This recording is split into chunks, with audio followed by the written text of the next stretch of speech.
Lisa is one of the leaders in the United States and arguably the world for women's rights and really sexual misconduct nationwide. She has been on every single TV major outlet, and I don't believe she does. She needs a thorough introduction because many of you guys already know her. She has represented people who have been involved with some of the biggest household names in the United States. How can lawyers, adjust and accept the new normal? That is the theme of today. What is the new normal, and how are you adapting in your practice? So thank you so much, Bill Hauser and Seth Price and everybody on this team. And look, accepting the new normal, I could not agree more. My message to my law firm, the Bloom firm, at the beginning of March was adapt or die. We are in new times.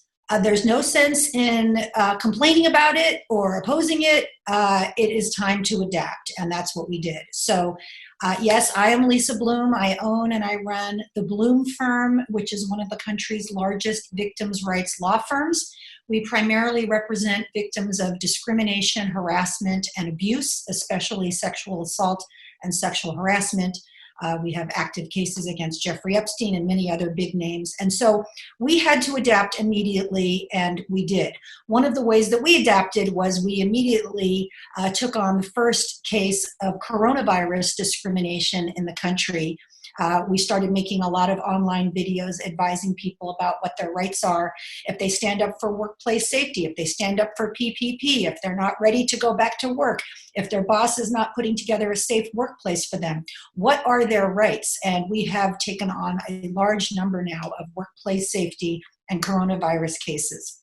And of course, we are doing everything remotely and online. I am located in Los Angeles. We are still under a stay-at-home order. I'm glad we are. I think that's the right call. I appreciate our mayor and our governor. So we immediately, at the beginning of March, took all of our staff to work from home status. And I had to teach them some things about how to do that. So luckily, my background is that I hosted a show on Court TV for 8 years, from 2001 to 2009, and I have also appeared frequently on television, on CNN, MSNBC, all of the networks for over 20 years.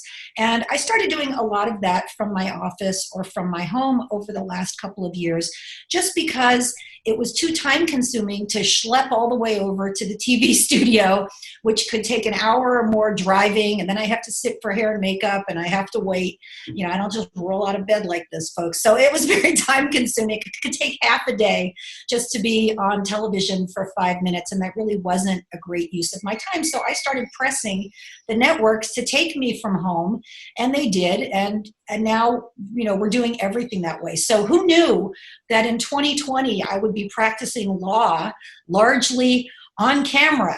But that's what I'm doing. That's what we're all doing.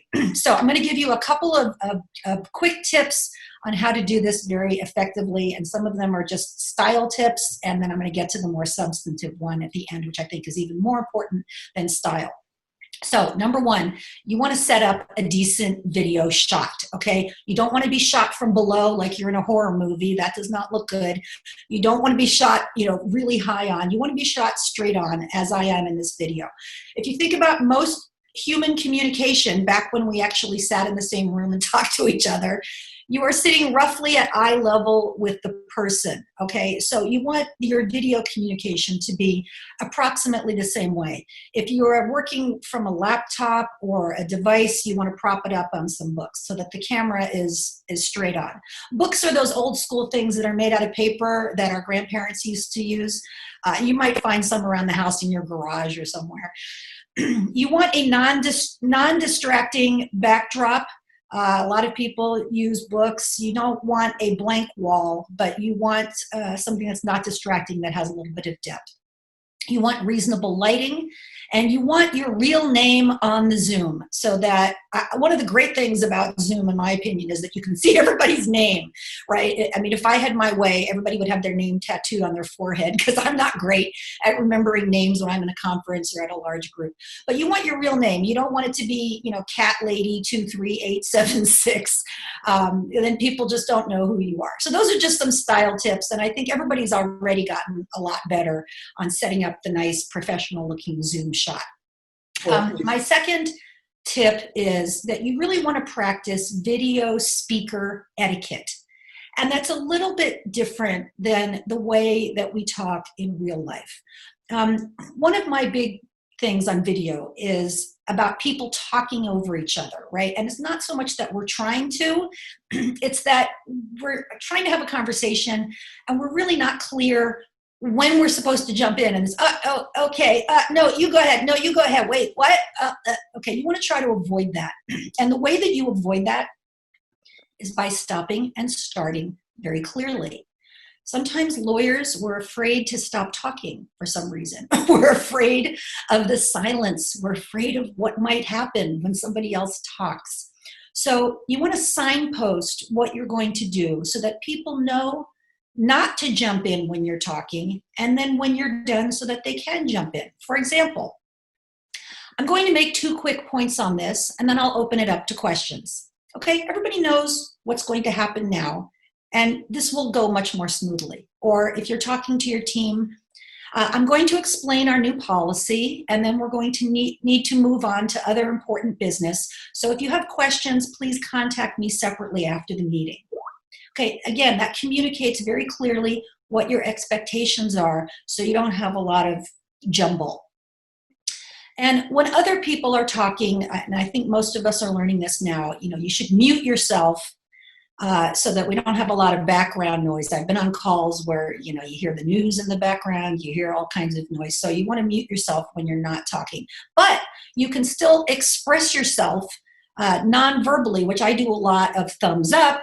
Right? We just heard Bill make the comment about applause. I did a little round of applause. So, obviously we can still see you. You can still gesture. You should. This should be a dynamic form of communication. My team does finger snaps, and even if they're muted, I can see them doing finger snaps, and I know I said something that people liked. I guess if I say something they don't like, I'll get scowls, but at least I'll see something. So those are just the style points. The most important point I want to talk about in the short time that I have is about practicing active listening when you are on video calls. We have one mouth and we have 2 ears, like my grandmother used to say. We should be talking about half the time that we are listening. We as lawyers are trained to be compelling speakers, but we're never really trained to be good listeners. I find this very surprising. If you think about it, in law school, you're trained to stand up and speak, how to speak compellingly and persuasively, how to put together a good argument.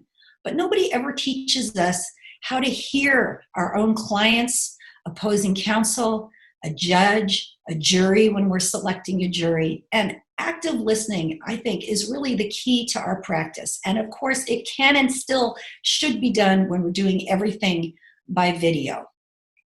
It's a very fundamental human need to be heard. And many people never really get that need satisfied. So let me start by talking about clients.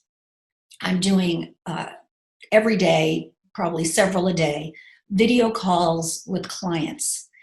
The younger clients are fairly comfortable with the technology, and they've been FaceTiming for a long time. Many older folks are really not comfortable with it, and they're very nervous, and so you just have to be aware of their comfort level. With clients, they're going through, of course, the overwhelming stress of the legal system. In my case, many sexual assault victims. So they have the trauma of the sexual assault. Now they're going through a very unfamiliar and scary legal system, and they're doing it all in the middle of the pandemic and doing it by video. So this is just a lot. And many times they have painful personal stories to tell me. So at the beginning, of course, we get all of the facts. We decide to take their case. We march forward and we're fighting their case. But I always remember that there's probably a lot more, that we're just really at the tip of the iceberg at the beginning. There's a lot more that they have to tell me, but they're not ready to tell it all in the first meeting. And think about it this way, would you tell a stranger the most intimate and humiliating parts of your life on the first meeting? What if they're in an unfamiliar occupation, right? What if they have a lot more education and maybe intelligence than you do, and you feel kind of intimidated by all of it? That's how our clients often feel. So the way that you're going to get them to open up to you, because you really do need to know, especially before, in my case, before the defense knows, before the defense comes out with something, I need to know it from my own client. The way that you get them to open up to you is by showing them that you can non-judgmentally hear them out, and they're going to reveal themselves to you more. And again, the more information that you have, the better lawyer that you can be. Active listening is also essential in negotiations. And, let's face it, 95, maybe 99% of civil cases end in a settlement. So I did a couple of great jury trials last year. We got one of the best jury verdicts in California last year in a sexual harassment case. For a single plaintiff, we got a $12 million jury verdict, and we're very proud of that. But most of the time, our cases settle. And when you're negotiating with opposing counsel, you need to really listen carefully to everything that they're saying. And we can resolve our cases at high numbers because I really listen carefully to opposing counsel in the negotiations, or to the mediator. So here's how you can be an effective listener. First of all, on videos, look up. Look up. So a lot of times we're reading from our notes, or we're sort of halfway listening and doing emails or doing texting, and it's very obvious when someone is doing that.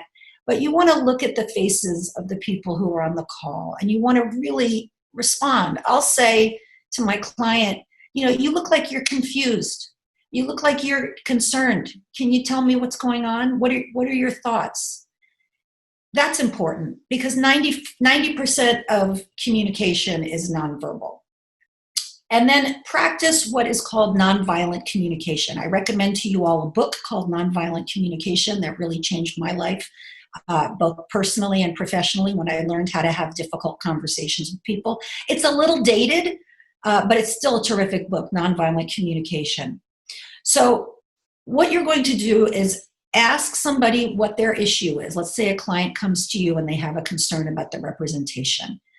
You're going to ask them to speak, they're going to speak, and you're going to repeat back as best you can what they said.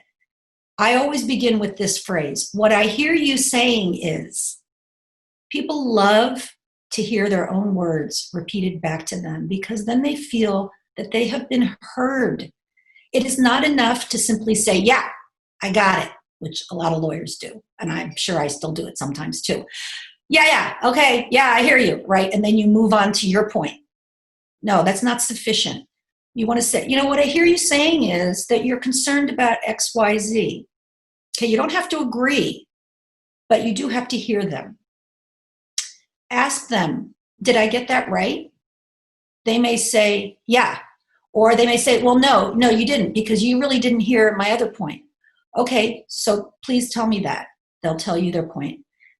Then you can repeat. What I hear you saying is, and you repeat the point until, did I get that right? Until finally the person says, yes, you did, you got it right. Guess the underlying feeling. You must be very frustrated. You must be angry. With opposing counsel, I'll say, I understand your client sounds like they're very concerned, or I understand your client denies this because they feel that there's a witness that says blah, blah, blah. Just repeat back what they're saying. Guess the feeling. You must be so frustrated. You must be angry. It sounds like this is a hard time for you. Ask, is there anything else? Make sure you get it all out. And only after you've gone through that whole process, then you say, can I share my perspective with you? They will always say yes. Of course, there's a two-sided conversation. It's not just their side. Then you will say, well, my perspective is that blah, blah, blah. This is a very effective way of really hearing somebody out, listening to them, making them feel heard. It is useful in many contexts. It may save your marriage. It's been very good in mine. But especially when talking to clients or opposing counsel, even judges. I've been in court arguing something and the judge starts going off on something. Your Honor, what I hear you saying is blah, blah, blah. Yes, yes. Okay. It's like this light bulb goes off that somebody has been heard.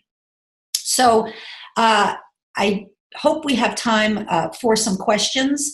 But those are my top rules. I want you to set up a good video shot where you look nice. I want you to practice good video speaker etiquette, and I want you to practice active listening so that people still really feel heard, even in this unfamiliar environment of Zoom communications for just about everything we do now.